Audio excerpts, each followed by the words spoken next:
अस्सलामुअलैकुम। मोहम्मद अज़ीज़ सिद्दीक अपने programme match news के साथ हाज़िर खिदमत है। 2 मई 2025 और जुमे का दिन है। मई शुरू हो चुका है और मई में बजट से पहले जो सड़कों पे लोग थे, हुकूमत क्या कंट्रोल कर पाई है उनको, ज़रा उस पर गुफ्तगू करने की कोशिश करेंगे।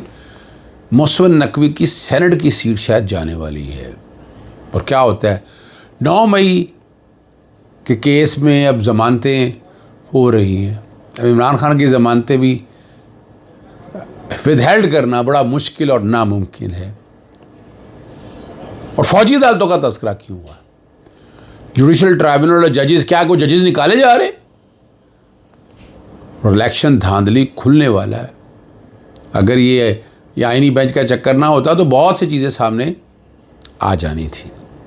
सबसे पहले 9 मई के हवाले से सबसे जो बड़ी खबर है वो एजाज़ अहमद चौधरी साहब की ज़मानत मंजूर हो गई है।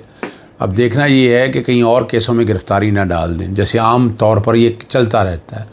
अब चूँकि ज़मानत सुप्रीम कोर्ट ने दे दी है तो ज़रा बड़ा मुश्किल होगा। इसमें ज़मानत दी गई है वो लाहौर के केसेस हैं, तो बाकी केसेस में एजाज़ चौधरी को इन्वॉल्व करना ज़रा बड़ा मुश्किल नहीं नामुमकिन सा काम है। 1 लाख रुपए के मुचलके ट्रायल कोर्ट में जमा कराने का हुक्म दिया है।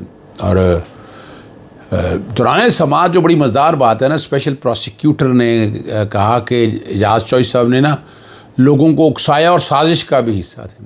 9 मई 2023, 9 मई 2024 और अब हम 9 मई 2025 में आ गए हैं। 2 साल गुजर गए।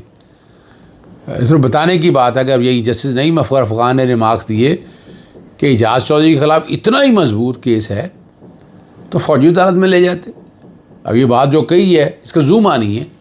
इसका मतलब है जस्टिस नईम अफ़गान जो है ना वो फौजी अदालतों को आईनी करार देने लगे। ये मेरी गट फीलिंग है, ये मेरा अंदाज़ा है। जो आज उन्होंने जो रिमार्क्स दिए ये ऐसे रिमार्क्स नहीं हैं। ज़मानत का बतौर सज़ा इस्तेमाल नहीं किया। सो हमारे यहाँ ये हो रहा है। इमरान खान के साथ क्या हो रहा है? यही तो हो रहा है और क्या हो रहा है।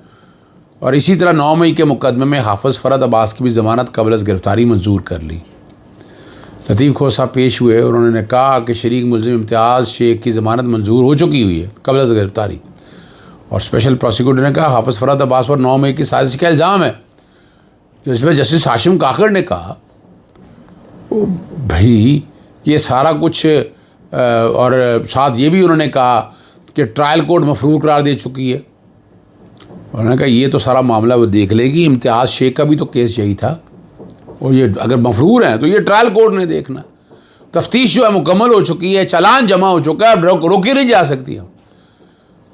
और हम स्पेशल प्रोसिक्यूटर ने कहा कि हम ट्रायल जो है ना 4 माह में मुकम्मल करवा लेंगे। फिर जस्टिस नईम अफ़गान ने रिमार्क्स दिए कि अल्लाह करे कि आप 4 माह में ट्रायल मुकम्मल करवा लें, पर बस कर दें। अब कितना घसीटना है। ये बेबसी का आलम है, हमारी अदालतों का बेबसी का आलम है। हाँ भाई चलें। बहरहाल अब यहाँ से देख रहे हैं ना कि 9 मई के केसों में 2 साल लग गए ज़मानतों में सुप्रीम कोर्ट तक। तो सवाल तो उठेंगे ना यहाँ कि यहाँ हमारी अदालतों का ये निज़ाम क्या है। ज़मानतें तो 2 महीने 3 महीने 4 महीने में डिसाइड होनी चाहिए थी। ये की और ये ज़मानत बाद गिरफ्तारियाँ जो मैं बता रहा हूँ आपको, आपका निज़ाम क्या किस हद तक खोखला हो चुका है। मोहसिन नकवी की सीट शायद जाने वाली है। मोहसिन नकवी के सेनेट के बिला मुकाबला इलेक्शन जीतने के रिकॉर्ड की नकूल फरहमी की केस की जल्दी समाअत की दरख्वास्त मंजूर कर ली। और ये केस भी जनाब जस्टिस कायम काम चीफ जस्टिस सरफराज जोगर ने उमैर शफीक मुगल की जल्द दरख्वास्त जो है ना वो मंजूर कर ली। दोबारा नोटिस कर दिया है इलेक्शन कमीशन को और 2 हफ्तों में रिपोर्ट तलब कर ली है। ये केस की आइंदा समाअत जो है ना रजिस्ट्रार ऑफिस देगा। अब रजिस्ट्रार ऑफिस कब देगा? $1 मिलियन सवाल। यहाँ आपको पता है सुप्रीम कोर्ट से ताकतवर जो है वो हाई कोर्ट्स हो चुकी हैं। हम ख्याल बेंच और बेंच फिक्सिंग ये आप सुनते रहे थे। अभी मुझे ये बताएं, पाकिस्तान तहरीक इंसाफ से ये बात नहीं सामने आती। चीफ जस्टिस उमर में दयाल साहब के दौर में अभी ये सारा कुछ सुनते रहे। Supreme court practice and procedure लाए इसलिए थे और जो तबाही और बर्बादी इस निज़ाम की वो supreme court practice and procedure act है। काजी फैसल ने इस निज़ाम की तबाही और बर्बादी की और साथ साथ supreme court practice and procedure act और इस गुनाह में जो जो लोग शामिल हैं वो आज भुगत भी रहे हैं। ये मैं बता दूं मैं आपको। जुडिशल सर्विस ट्राइब्यूनल के मातहत अदलिया के डेपुटेशन पर आए जजेस को वापस भेजने के फैसले के खिलाफ इस्लामाबाद हाई कोर्ट के जस्टिस अरबाब मोहम्मद ताहिर ने मातहत अदलिया के जजेस की दरख्वास्त पर फैसला महफूज कर लिया।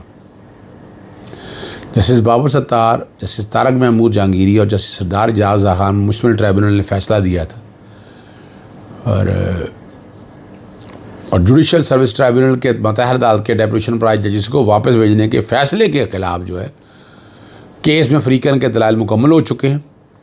अदालती मामले ने अपने दलाइल तहरीरी तौर पर जमा करवाने की हिदायत की। एडवोकेट जनरल इस्लामाबाद ने बताया कि 18 मार्च को नए ट्राइब्यूनल का नोटिफिकेशन हो गया तो पुराना ट्राइब्यूनल ख़त्म हो गया। पुराने ट्राइब्यूनल ने 21 मार्च को केस का मुख्तलिफ फ़ैसला जारी किया। अब ये बात कहना क्या चाह रहे हैं कि ये मट्टी पड़ जाए, केस ख़त्म हो जाए, चीज़ें एक तरफ चली जाएं। अब तो फिर आपको पता है अदालती निज़ाम कैसा चल रहा है।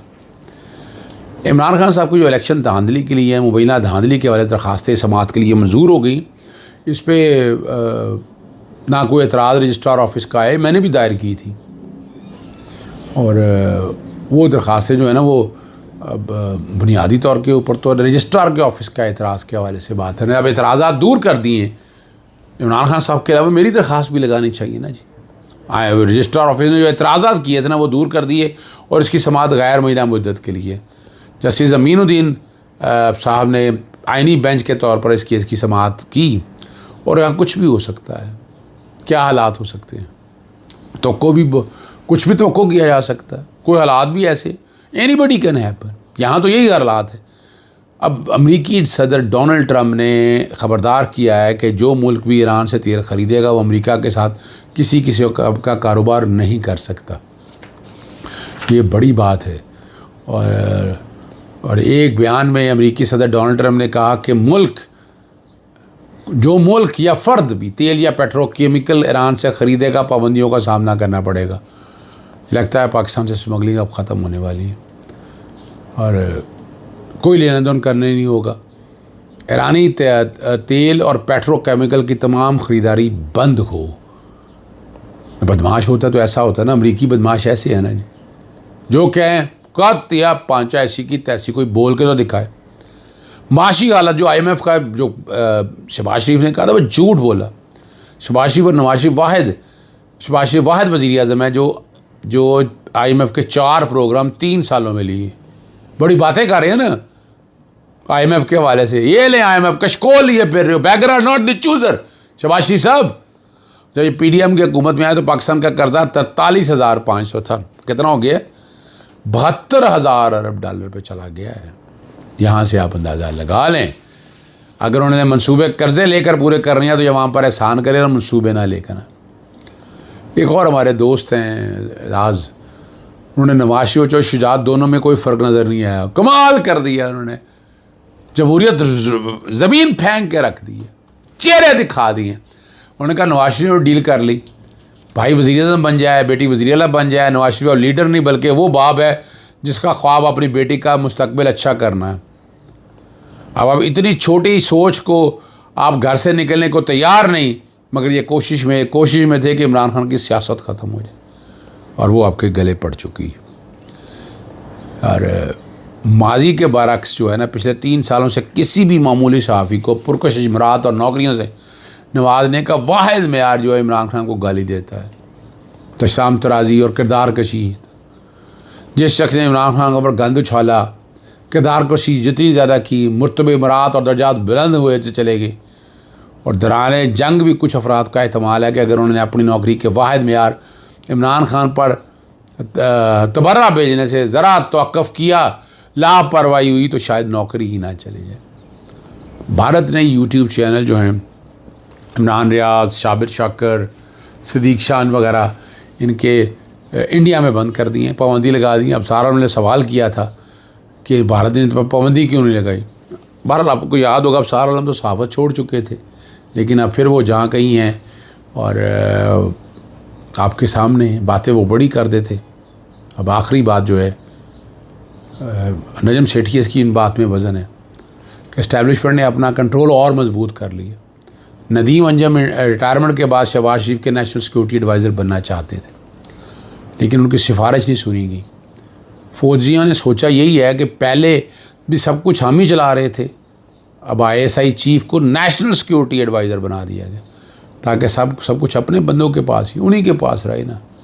अपोजिशन ये नजम सेठी साहब कह रहे हैं आपके सामने। इजाज़त चाहता हूँ। अस्सलाम वालेकुम, अल्लाह हाफ़िज़। पाकिस्तान जिंदाबाद।